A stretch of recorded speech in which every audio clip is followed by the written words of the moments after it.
बारह अंग गिज्जा वियलियमल मूड दसणुतिलिया विवियवर चरण भूसा पसियउ सुय देव्या सुरम।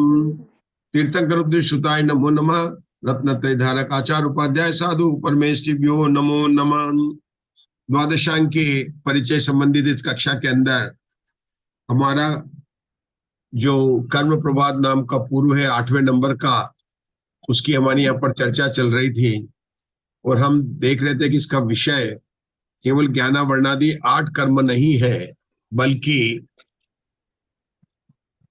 कर्म का अर्थ क्या, क्रिया रूप कार्य। क्या क्या कर्म का अर्थ क्या क्या, क्रिया रूप कार्य। अगर कोई इच्छा का निरोध कर कर रत्नत्रय की आराधना करता है तो वह तप कर्म है। ध्यान रखना, कर्म के एक नाम क्या है, इसका नाम क्या, कर्म प्रवाद पूर्व। अगर मैं इसका नाम लूंगा सबसे पहले कर्म प्रवाद में किसका है, कि कर्म कहते हैं क्रिया को। किसको कहते हैं, क्रिया को। और कोई रत्नत्रय की आराधना इच्छा का निरोध किस लिए करे, इच्छा का निरोध बहुत से लोग करते हैं। अगर किसी गरीब के पास में है, उसके पास खाने का नहीं, वो भी इच्छा का निरोध करता है, वो कपड़ा नहीं लेता है, कुछ नहीं करता है, उसको इच्छा निरोध नहीं कहा। अच्छा भाई, इच्छा तप की परिभाषा, इच्छा निरोध तप तो आपने बहुत जगह पढ़ा है, लेकिन आचार्य वीरसेन जो परिभाषा देते हैं, रत्नत्रय की प्राप्ति के लिए इच्छा का जो निरोध किया जाता है वह तप है। बोलिए अशोका जी, मधु जी, तप की परिभाषा बोलिए। रत्नत्रय की प्राप्ति के लिए जो तप किया जाता, हाँ, रत्नत्रय की प्राप्ति के लिए इच्छा का जो निरोध किया जाता है वह तप है। अगर आपने किसी का इच्छा का निरोध किस लिए कर लिया, पैसे नहीं है आपको, आपके पास में आर्थिक स्थिति नहीं है, तो आपने आपको लानी थी 4-5 साड़ी लानी थी, ऊंची लेनी थी, लेकिन अब बच्चे छोटे छोटे हैं, घर में इतनी कमाई नहीं है, तो आपने निरोध करके आपने इच्छा का निरोध किया नहीं, वहां भी इच्छा का निरोध किया, उसको तप नहीं कहते। आप समझे? जय श्री राम। इच्छा का निरोध तो है, इच्छा का निरोध तो मिथ्या दृष्टि भी करता है घर की कंडीशन के हिसाब से। आपकी बहुत सारी इच्छा होंगी, लेकिन आपको हर एक घर में जितना होगा उतनी चादर, उतनी पैर पसारेंगे, जितनी बड़ी चादर। उसको नहीं कहा, इसको कहा रत्नत्रय की प्राप्ति। रत्नत्रय की प्राप्ति के लिए जो इच्छा का निरोध किया जाता है वह तप है। ये परिभाषा किसने दी है मधु जी? वीरसेन आचार्य की परिभाषा। किसकी परिभाषा? वीरसेन आचार्य की परिभाषा है। आप सुनना, संजीव गोदा जी के प्रवचन सुनना, उत्तम तप धर्म के, उसमें नाम दिया है, ठीक है ना।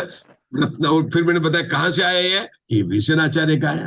रत्नत्रय की प्राप्ति के लिए इच्छा का निरोध करना तप, और तो तब 12 प्रकार का होता है, 6 प्रकार का अंतर, लेकिन वो क्रिया है, वो कर्म है। तो कर्म प्रवाद में इन सबका वर्णन किया गया। किसका गया? कर्म प्रवाद में इन सबका वर्णन किया गया। अब मैं आपको इसका आगम के आधार से पढ़ते हैं, तो पढ़ेंगे। कस्तूरी जी आप तैयार रहिए, पढ़ना आपको। यहां से आपको नहीं मिलेगा, मैं बता रहा हूं, वहां से पढ़ना है ना। हाँ, आप लोग थोड़ा, हाँ प्लीज म्यूट कर लिया आप, सुनाई दे रहता है, म्यूट करके भी जब आपको बोलना हो जब खोल लीजिएगा, फिर डिस्टर्बेंस आ रहा है ना, आवाज करती है सबके लिए। देखो, कर्म का व्युत्पत्ति लभ्य, कर्म का हम शुरू कर रहे हैं। हाँ, कर्म का उत्पत्ति लक्ष्य अर्थ है क्रिया, लभ्य, व्युत्पत्ति लभ्य, व्युत्पत्ति से प्राप्त हुआ। कर्म की व्युत्पत्ति से जो प्राप्त होता है वो अर्थ क्या है? क्रिया। क्या है उसका? क्रिया। हाँ। निक्षेप व्यवस्थान के अनुसार इसके नाम कर्म, स्थापना कर्म, द्रव्य कर्म, प्रयोग कर्म, समवदान कर्म, अधक कर्म, इर्यापत कर्म, तप कर्म, क्रिया कर्म और भाव कर्म, ये 10 भेद है। देखो, अपन ने जो भी कर्म, एक मिनट रुकेंगे पंडित, कर्म प्रवाद पूर्व में इन्होंने स्थापना वाले छोड़ दिए, नाम, स्थापना, द्रव्य, भाव। उन्होंने क्या लिया? उन्होंने संवदान कर्म लिया है, अधा कर्म, इर्यापत कर्म, तप कर्म आदि कर दिया वहां पर। लेकिन अपने मुख्य कौन सा था? उन्होंने मुख्य किसको किया? संवदान कर्म को, अधा कर्म को, इर्यापत कर्म को, तप कर्म को और प्रयोग कर्म को। 1 2 3 4 5 तप कर्म क्रिया है ना, और भी ले सकते हैं अपन। तो ये जो कर्म है 1 2 3 4 और 5। देखते हैं इन्होंने कौन सा लिया है। नीचे देखता हूँ 5 किसको कहते हैं। 1 मिनट बताता हूँ मैं आपको।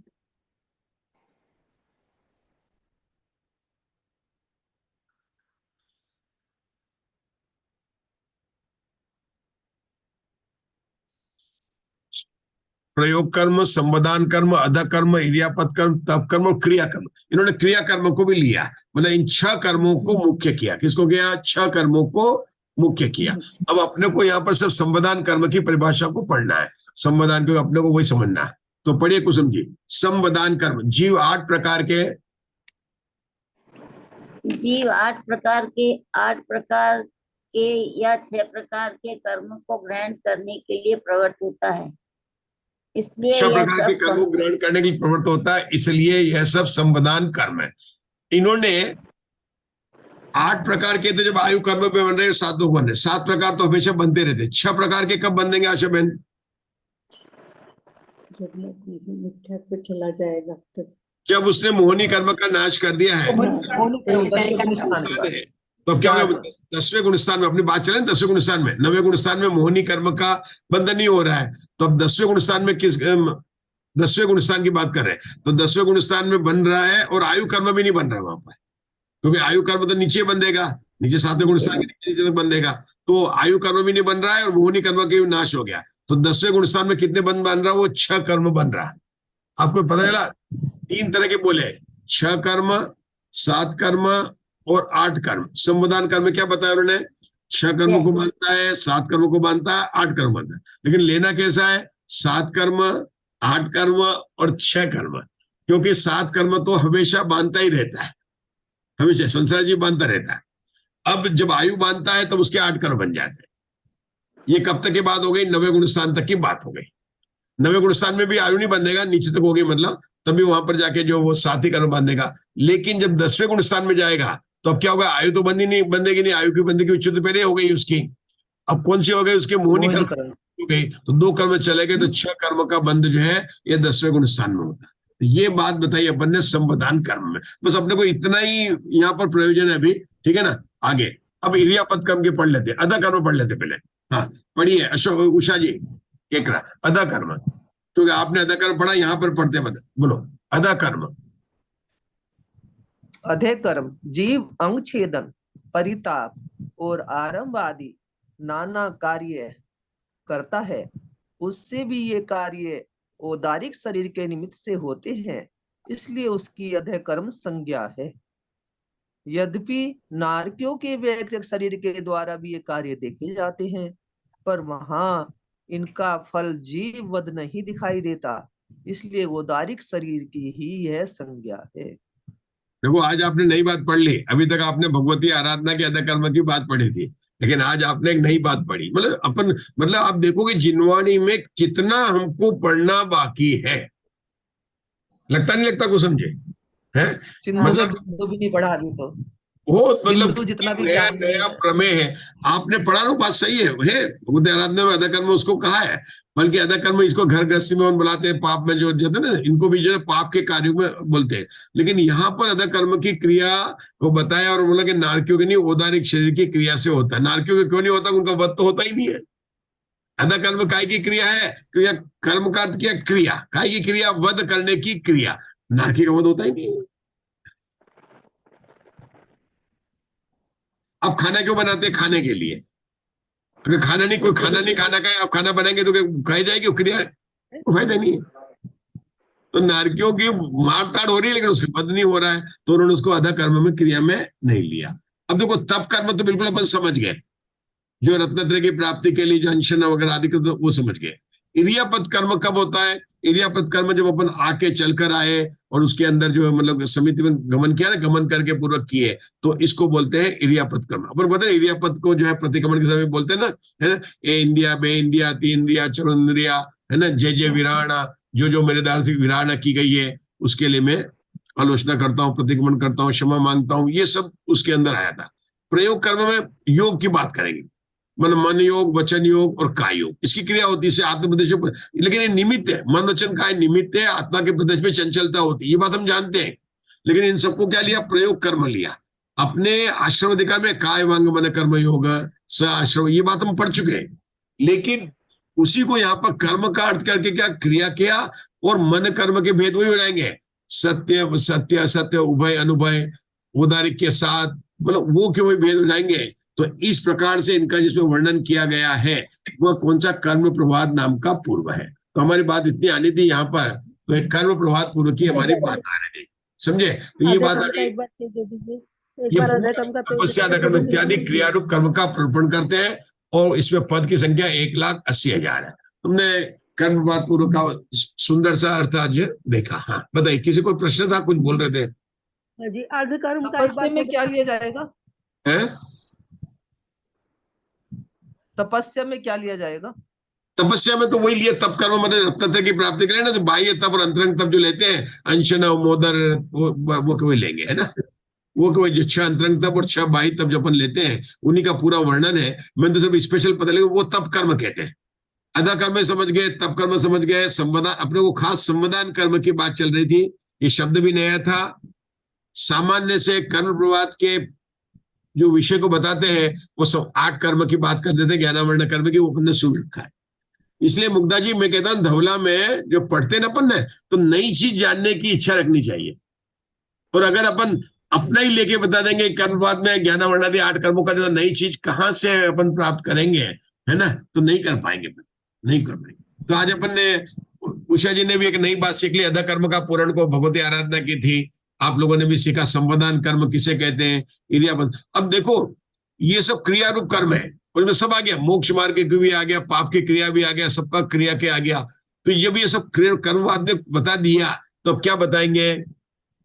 अब शिष्य फिर मधु जी ने फिर पूछा होगा कि आपने बताया, लेकिन पाप का त्याग कैसे करें। तो आगे का बताते प्रत्याख्यान पूर्व, मतलब ऐसा लगता है कि समूह शरण में हमारे मधु जी बैठे हुए हैं और पूछते जा रहे हैं, प्रश्न पूछते जा रहे हैं। मतलब हम लोग बैठे हुए हैं, सब लोग बैठे हुए हैं, ठीक है ना, मैं भी पूछता जा रहा हूं। तो कितना क्रम से बात आ रही है, मतलब कितने, ऐसा लगता है कि हम सब समूह शरण में बैठे हुए हैं और भगवान से क्रम से पूछ रहे हैं। अभी कर्म की बात बताई, अधा कर्म की बात है, पाप कर्म की बात बताई, तो आपके होने से होगा इन पाप कर्म से कैसे होगा, तो आगे कौन सा आएगा, 9वां पूर्व, जिसका नाम है प्रत्याख्यान पूर्व। चलिए आशा बहन पढ़ना प्रत्याख्यान पूर्व का। सर एक बार समाधान कर्म और अर्ध कर्म की फोटो चाहिए, मुझे फोटो खींचनी है, एक बार दिखा दीजिए स्क्रीन पे। हाँ मैं दिखा देता हूँ, ये अधा कर्म की ले लीजिए। हाँ जी, निकाल दीजिए। ठीक है ना, मैंने इसमें इरियापद आरंभवादी मानव कार्य के लिए। हाँ, अभी इनके बारे में अपन विशेष ले सकते थे, लेकिन मैंने अभी नहीं लिया। ये संवदान कर्म का ले लो, ये दोनों में, दोनों क्या है, संवदान और अधा कर्म यहाँ आ गया। ले लीजिए, फोटो ले लीजिए। पंडित जी इसमें आरंभ आदि भी लिए ना इसमें, तो अधे कर्म में, किसमें, भोजन में, वो अभी भोजन इसमें बनाने में, नहीं, इन्होंने सारा आ जाएगा। नहीं, वो आता है। देखो एक अर्थ के कई अर्थ हो सकते हैं, है ना। यहाँ पर कर्म का, कर्म प्रवाद में कर्म का अर्थ क्या किया, कर्म का अर्थ किया क्रिया, कर्म का अर्थ क्या किया क्रिया। उन्होंने कहा व्युत्पत्ति लभ्य, जो हमारे कुसुम पढ़ा, क्या पढ़ा था, व्युत्पत्ति कर्म का, व्युत्पत्ति लभ्य अर्थ है क्रिया।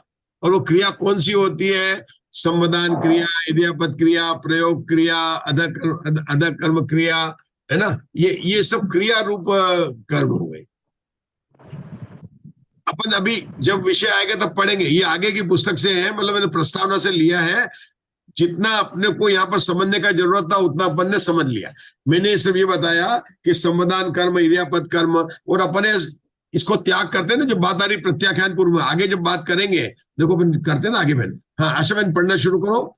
नवमा प्रत्याख्यान पूर्व, प्रत्याख्यायते अर्थात निषेधते हैं, पाप जिससे, ऐसा प्रत्याख्यान नामक 9वां पूर्व है। इसमें नाम, स्थापना, द्रव्य, क्षेत्र, काल, भाव की अपेक्षा से जीवों के सहनन और बल के अनुसार काल की मर्यादा सहित अवस्था यावत जीव प्रत्याख्यान अर्थात सकल पाप सहित वस्तुओं का त्याग, उपवास की विधि, उसकी भावना, 5 समिति, 3 गुप्ति इत्यादि वर्णन किया है। इसके 2 लाख से 42 को गुणा करने पर 84 लाख पद है। 84 करोड़ पद है। 84 लाख है, 84 करोड़ 84 नहीं। लाख पद है। तो सबसे पहले ज्यादा अपन ने बताया उसी के हैं, किसके हैं? हम्म, आत्मप्रभात के कल्याण की, इसके कर्मप्रभात, 84, हाँ। इसके 84 लाख पद है, ठीक है ना? अब प्रत्याख्यान देखो, याद करना बहुत सरल है। 84 लाख योनि में जीव होते हैं और अपने को उनके पाप कर्म के, उनके हिंसा से बचना है, तो प्रत्याख्यान ने बताया त्याग करना। अब यहाँ के बाद 2 प्रकार से, काल की मर्यादा से लेकर और यावत जीवन, किसका त्याग करना? पाप कर्म का त्याग करना। उस त्याग कर्म की विधि कैसे बताई गई है? सहनन और बल के अनुसार। मतलब आपको देखना पड़ेगा प्रत्याख्यान पूर्व में क्या हुआ जब अपन ने कर्म पढ़ लिया ना। देखो, कर्म प्रवाद का अगर अपन वो 8 कर्म ही अर्थ करते हैं तब तो बंदे थे जो पढ़ रहे शाम को बंदिस्तान स्थिति बंदिस्तान, तो कर्म कांड हो जाता।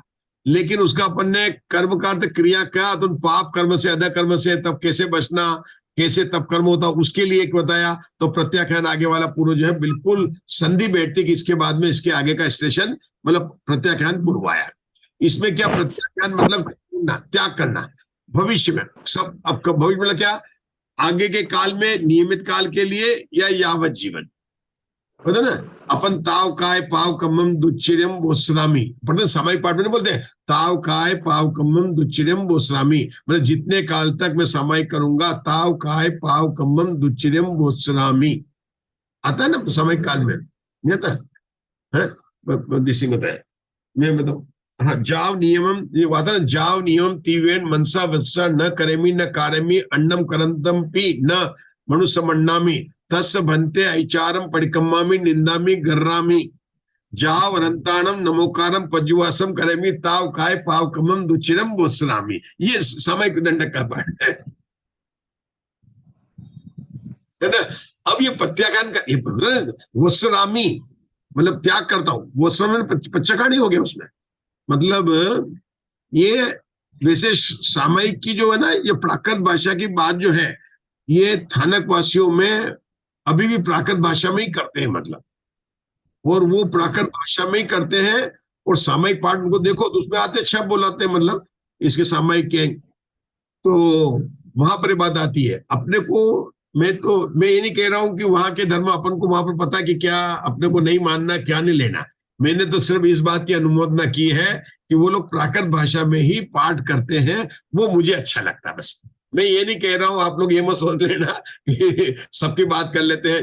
देखो, मुझे जो बात जहां पर अच्छी लगती है, मैंने बताया ना आपको, कल मैंने आपको दिया था कि ज्ञानमती माता जी ने जीव की परिभाषा बताई थी बालबोध पाठ वाला में, जो जीता है, जो जिएगा और जीत रहेगा। तो देखिए, पढ़ते हैं जहां पर जो बात सही लगती है, जो अच्छी लगती है, हम उसका बराबर ध्यान रखते हैं। तो ये थानक वासी का नाम मैंने इसलिए कि वहां पर सामयिक पाठ, और हम तो जो हमको तो मतलब पढ़ते थे तो हमको तो वहां सामयिक कराते थे दिन में। हम तो शतंबर स्कूल में पढ़े हैं बचपन में, तो वहां पर जाते थे और उनको पेड़ा भी मिलता था। अब उस समय की बात अच्छा भी लगता था, है ना? वो कोई बड़ी बात नहीं है। हम 3री-4री क्लास की बात पढ़ रहे हैं। 3री-4री क्लास में हमारा स्कूल शतंबर का स्कूल था, जैन स्कूल था, और पढ़ते जाते थे। तो उपासना में एक पीरियड होता था, उसमें सामायिक ले जाते थे। तो तब से मैं अच्छे लगती, मतलब प्राकृत सुनने में तब से अच्छी लगती। उससे आगे मत बढ़ना।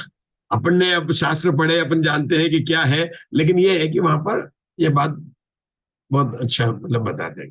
तो प्रत्याख्यान पूर्व में क्या बताया उन्होंने? पापों के त्याग करने के लिए। पापों का त्याग कितना होता है? 2 प्रकार से किया जाता है। काल के अपेक्षा है, नियमित काल के लिए किया जाता है या जीवन भर के लिए किया जाता है। और उसमें द्रव्य, उसमें 2 बात बताई कि सहनन और बल के अनुसार, आपका कौन सा सहनन है वर्तमान में, कितना बल है, क्या परिस्थिति, द्रव्य कैसा है, क्षेत्र कैसा है, काल कैसा है, भाव कैसा, इन सबको देखकर उसमें त्याग करा जाता है।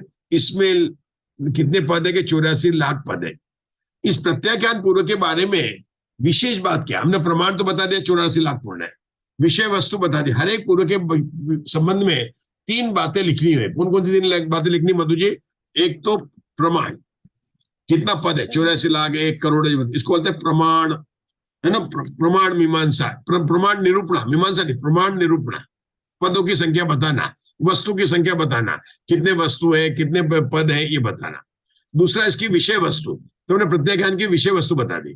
तीसरी पॉइंट है अपना विशेष बात। तो क्या विशेष बात है?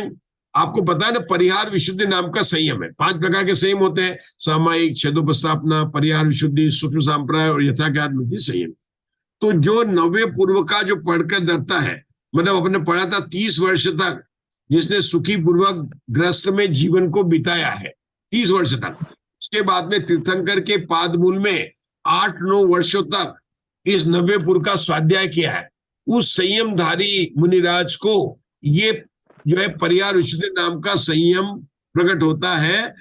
ये बात बताई है यहाँ पर नव्य पूर्व के बीच में स्पष्ट है। याद आया आप लोगों को? अपन ने संयम मार्गणा पढ़ी थी ना, दूसरी पुस्तक में अपन ने लिया था इसको। तो जो दूसरी पुस्तक अपन ने, बहुत दिन हो गए उसको, दूसरी पुस्तक में जब अपन संयम मार्गणा लेते, परिहार विशुद्धि संयम होते हैं, सामायिक संयम, छेदोपस्थापना, परिहार विशुद्धि, सूक्ष्म सांप्राय और यथाज्ञात। उसमें से परिहार विशुद्धि नाम का संयम जो है इस मुनिराज की यहाँ पर विशेष बात थी। ठीक है, चलिए, जितना अपना विषय था उतना अपन ने बात की, तीनों पॉइंट अपने हो गए, हम आगे बढ़ सकते हैं। 10वां पूर्व, हाँ पढ़िए, कौन पढ़ा 10वां पूर्व? मधु जी पढ़िए। विद्यानुवाद पूर्व।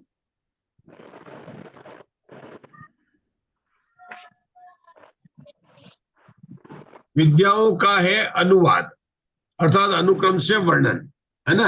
वाद विवाद प्रतीका है, ऐसा विद्यानुवाद नाम का 10 पूर्व है। अब मुग्धा जी शायद आपको पढ़िए। पढ़ती हूँ। विद्यानुवाद पूर्व। विद्याओं का है अनुवाद अर्थात अनुक्रम से वर्णन, इसमें ऐसा विद्यानुवाद नामक 10वां पूर्व है। इसमें 700 अंगुष्ठ प्रेक्षसेन आदि अल्प विद्या तथा 500 रोहिणी आदि महाविद्या, उनका स्वरूप, समर्थता, साधनभूत, मंत्र, यंत्र, पूजा, विधान सिद्ध होने पर उन विद्याओं का फल, पुनश्च अंतरिक्ष, भौम, अंग, स्वर, स्वप्न, लक्षण, व्यंजन, छिन्न, ये 8 महानिमित्त इत्यादि की प्ररूपणा की है। इसके 2 लाख से 55 को गुणा करने पर 1 कोड़ी 10 लाख पद है।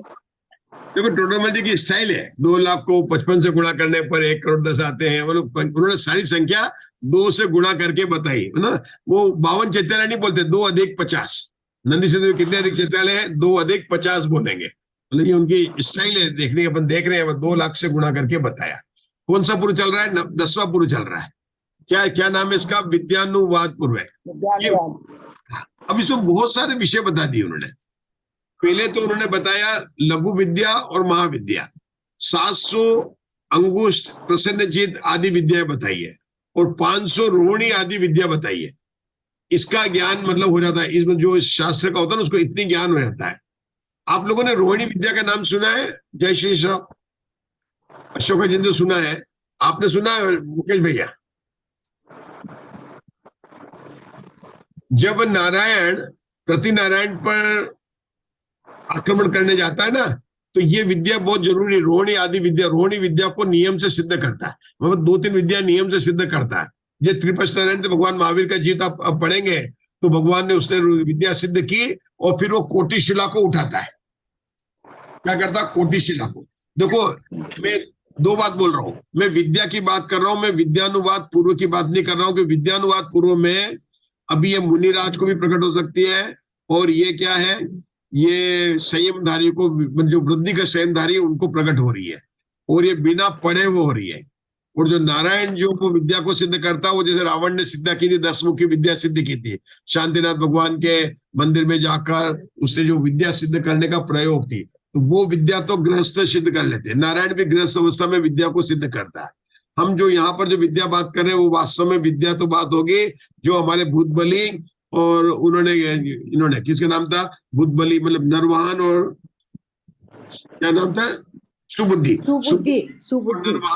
सुबुद्धि नरवाहन मुनिराज ने सिद्ध की थी, वो विद्या सिद्ध की थी। उनको दिया था ना मंत्र से विद्या को सिद्ध की थी, देवी उत्पन्न हुई थी, फिर उन्होंने उसको नहीं लिया था। ये 10वां पूर्व बड़ा महत्वपूर्ण है, क्योंकि 10 पूर्वीधारी के 2 भेद हो जाएंगे, भिन्न पूर्वी और अभिन्न पूर्वी। जैसे नरवाहन और सुबुद्धि 10 पूर्वधारी नहीं थे, उनको विद्याओं का ज्ञान था, बस सैन्यधारी जरूर नहीं, पूरे हो जाएंगे, इतने नहीं थे। 10 पूर्वधारी को तो बहुत आगे की बात हो रही है। मैं तो विद्या का मतलब बता रहा था कि विद्या किसे कहते हैं, कि रोहिणी आदि विद्या जो आई नहीं है, रोहिणी आदि विद्या, ये विद्या सिद्ध करने का विधान इसमें लिखा हुआ है। अब इसका ज्ञान मुनिराज को होता है, हो सकता है उनको दिया जाता है। दूसरा है जो विद्याधर की श्रेणियां होती है ना, 55 और 60, विजयार्थ पर्वत पर जो विद्याधर की श्रेणियां 110 श्रेणियां हैं, जहां पर विद्याधर रहते हैं 55 और 60।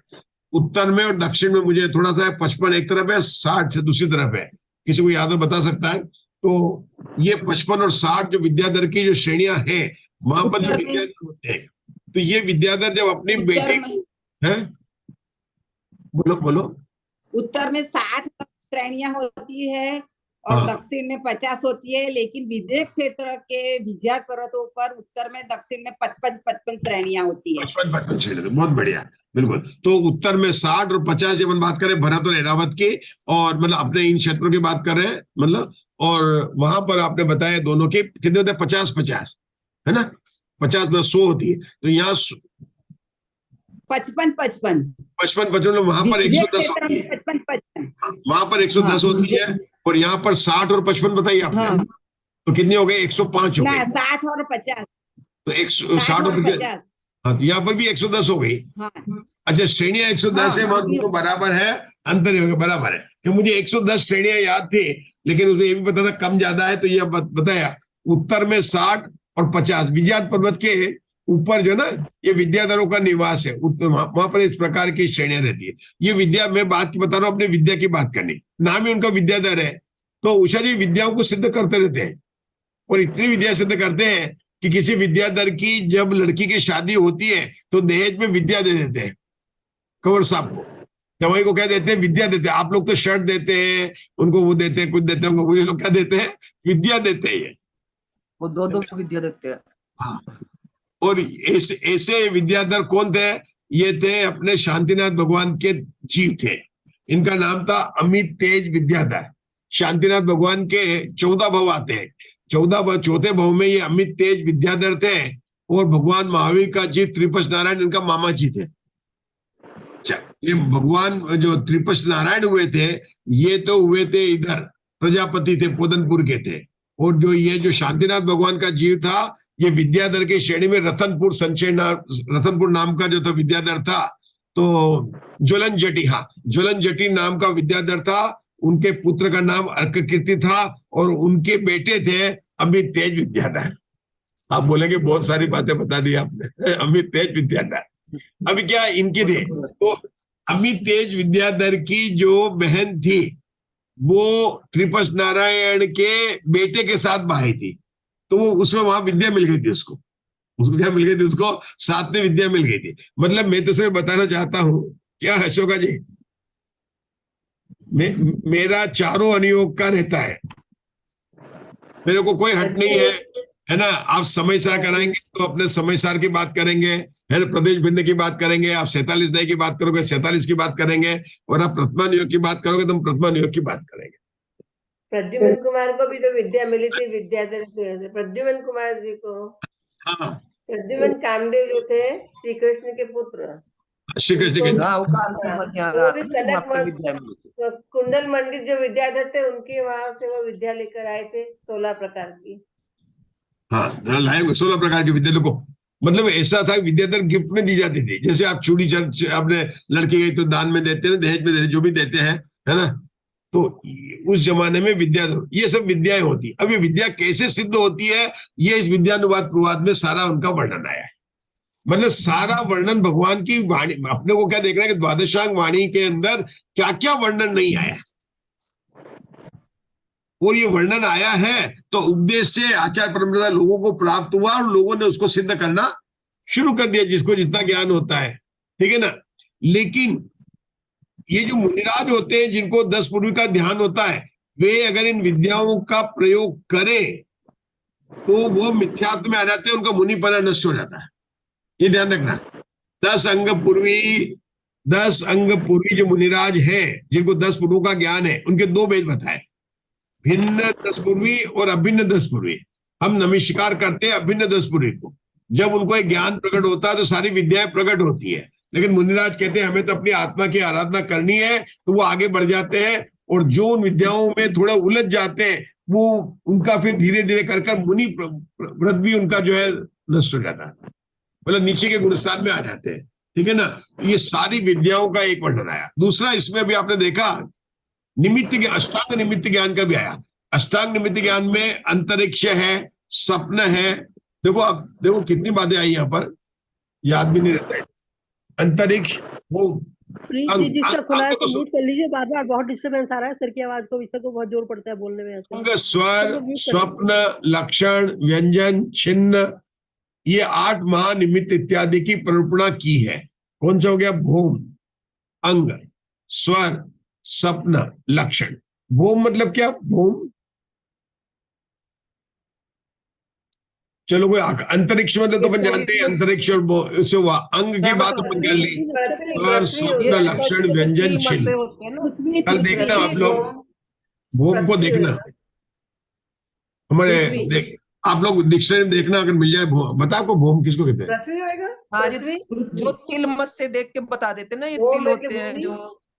हाँ, ये नहीं, नहीं, ये तो निमित्त ज्ञान सब देख के बता देते हैं। वो तो बता दीजिए, जैसे अंतरिक्ष में कुछ। भूम किसको कहते हैं? शरीर में जो किसी के पृथ्वी शरीर में को। कहीं भी तिल होता है ना, तिल को देख के बता देते हैं। काले तिल होते हैं ना शरीर के ऊपर। तिल का, ये मैंने सुना तिल का तो है। भूम को तिल कहते हैं हाँ, क्या? उसे भोम कहते नहीं, हैं। व्यंजन अच्छा। बोल सकते हैं। आकाश आकाश भूम नहीं, आकाश, व्योम भूम आकाश से और भूम पृथ्वी। है? होम पृथ्वी आएगा, पृथ्वी। पृथ्वी, अच्छा, भूमि- भूम मैंने भूमि पृथ्वी ना? होगा। हाँ, तो हाँ। एक एक करके व्योम, बोले। जब आशा व्योम बहन का मतलब आकाश, व्योम का मतलब आकाश, और भूम का मतलब पृथ्वी। अच्छा, और किसका आकाश कैसे मतलब निकल गया? भूम का अंतरिक्ष, व्योम, व्योम, व्योम। व्योम। अच्छा, व्योम। अच्छा, भूम से तो हो सकता है कि पृथ्वी और आकाश का मतलब इससे निकला हो, अपन और देखेंगे। लेकिन ये बात मुझे जम रही है, आप बोल रहे हैं ना कि भू मतलब पृथ्वी और व्योम मतलब आकाश, तो अपन देखेंगे। आपने भी यही बताया। कुसुम जी क्या बता रहे थे? आकाश बता रहे थे आप? कुसुम जी क्या बता रहे थे? आप देखना जैसे साहब, अपन देख लेंगे। लेकिन ये तिल नहीं, ये तिल नहीं है, ये आकाश और पृथ्वी से संबंध है, अंतरिक्ष है।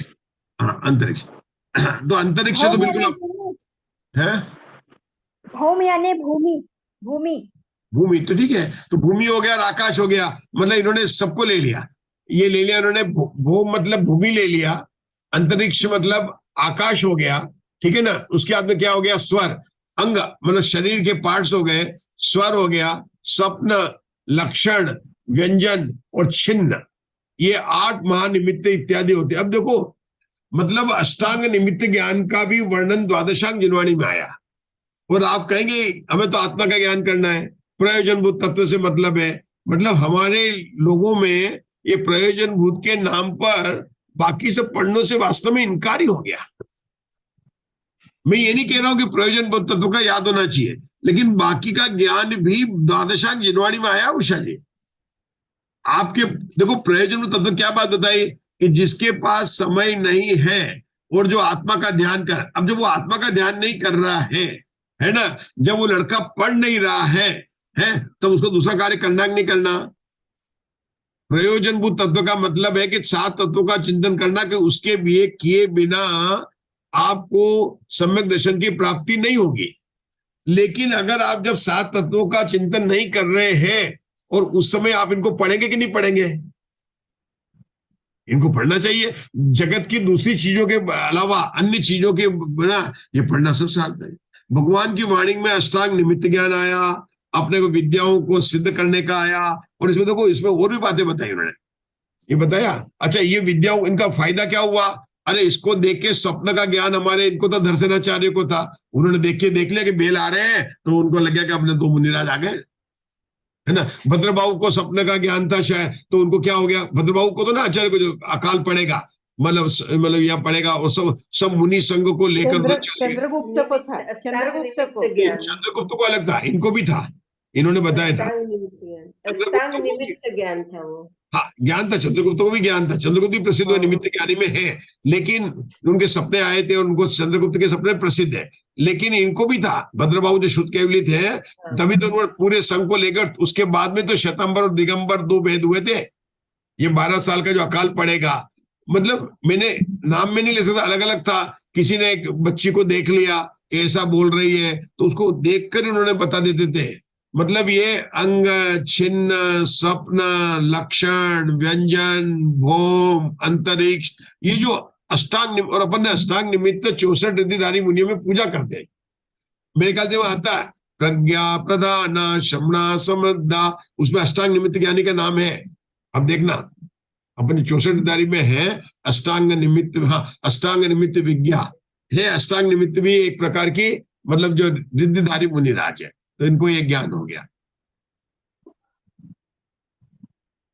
एक लाइन और पढ़ लेते हैं, ये इसका जो है पूर्ण हुआ अपना। और क्या बताया इसके अंदर, मंत्र यंत्र पूजा विधान सिद्ध होने के द्वारा ये बताया। अब देखो पूजा का विधान, पूजा और विधान यहां पर भी बताया और कृतिकर्म में भी बताया। पूछा जी आपसे बात कर रहा हूं, पूजा का विधान यहां भी बताया और कृतिकर्म में जब अपन पढ़ेंगे वहां भी बताया। दोनों में क्या अंतर है? यहां पर रावण ने शांतिनाथ भगवान की पूजा और ध्यान करके किया ना, वो विद्या सिद्धि के लिए बात हो गई कि पूजा विधान करने से भी तेरे को विद्या की सिद्धि हो गई। और वहां कृतिकर्म में रोज हम जैसे श्रावक को कैसे सुबह जिनेन्द्र भगवान की वंदना करनी चाहिए, कैसे प्रदक्षिणा देनी चाहिए, कैसे 12 आवर्त करने चाहिए, किस प्रकार से झुकना चाहिए, पहला प्रथम नमस्कार, दूसरा नमस्कार, और यही सब क्रियाकर्म में आता है। ये वहां भी बताया, कर्म प्रवाद में भी आया है ये बात, कर्म प्रवाद में भी आई है। कृति कर्म की बात क्रियाकर्म में भी आती है। वो अपन ने बोला ना, अभी अभी पढ़ा था कर्म प्रवाद में, कौन से पढ़े थे? 6 प्रकार के लिए थे अपन ने, संवदान कर्म, अध कर्म, तप कर्म, प्रायोग कर्म, क्रिया कर्म। तो क्रिया कर्म में वो कृति कर्म वाली बात आ जाएगी, किस तरह से धूप देना, अष्टांग नमस्कार कैसे करना। और यहां पर जो पूजा विधान आया है वह विद्याओं के संबंधित पूजा का विधान आया है, मतलब इससे सिद्ध होती है। बहुत अच्छा है, मतलब जिनवाणी में क्या क्या बातें आई है। रुकेंगे, अपना समय हो चुका है, 10 का हुआ है, कल 11 का अपन लेंगे। तो आज अपन ने कर्म प्रवाद प्रत्याख्यान का पढ़ा, मतलब अपन ने पढ़ा 8वां 9वां और 10वां 3 पूर्वों के बारे में अपन ने इसका स्वाध्याय किया। आशा है कि आप लोगों को अच्छा लग रहा होगा। मैं व्हाट्सएप में डाल रहा हूँ, उसको यूट्यूब में डाल रहा हूँ, आप लोग सुनिए। और सुनने का मतलब इसलिए बोल रहा हूँ कि उसमें कोई गलती हो तो अपन अवश्य सुधारेंगे। मुग्धा जी आप भी मतलब है ना, ठीक है? चलिए, अच्छा तो लग रहा है ना आप लोगों को? बहुत बढ़िया, बहुत अच्छा से हो गया है। हाँ समझ गए। चलिए जिनवाणी स्तुति बोलिए,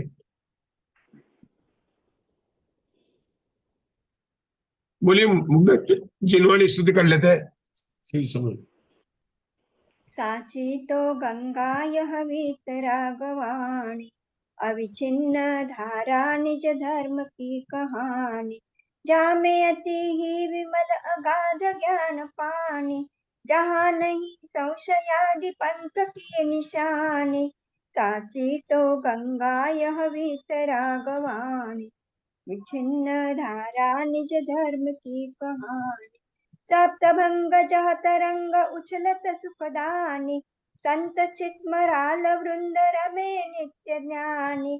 साची तो गंगा यह वीतरागवाणी, अविच्छिन्न धारा निज धर्म की कहानी। जाके अवगाहन ते शुद्ध होय प्राणी, भाग चंदन यह घट माहिया प्रमाणी। साची तो गंगा यह वीतरागवाणी, अविच्छिन्न धारा निज धर्म की कहानी। श्रवणी के ज्ञान ते सूझे लोकालोक, सो वाणी मस्तक नमो सदा देत हूँ धूप। 9 बार नमो नमो हरिहंताणं, नमो सिद्धाणं, नमो आयर्याणं, नमो उवज्झायाणं, नमो लोये सव्वसाहूणं। नमो हरिहंताणं, नमो सिद्धाणं, नमो आयर्याणं, नमो उवज्झायाणं, नमो लोये सव्वसाहूणं। नमो हरिहंताणं, नमो सिद्धाणं, नमो आयर्याणं, नमो उवज्झायाणं, नमो लोये सव्वसाहूणं। नमो हरिहंताणं, नमो सिद्धाणं, नमो आयर्याणं, नमो उवज्झायाणं, नमो लोये सव्वसाहूणं। नमो हरिहंताणं, नमो सिद्धाणं, नमो आयर्याणं, नमो उवज्झायाणं, नमो लोये सव्वसाहूणं। नमो हरिहंताणं, नमो सिद्धाणं, नमो आयर्याणं, नमो उवज्झायाणं,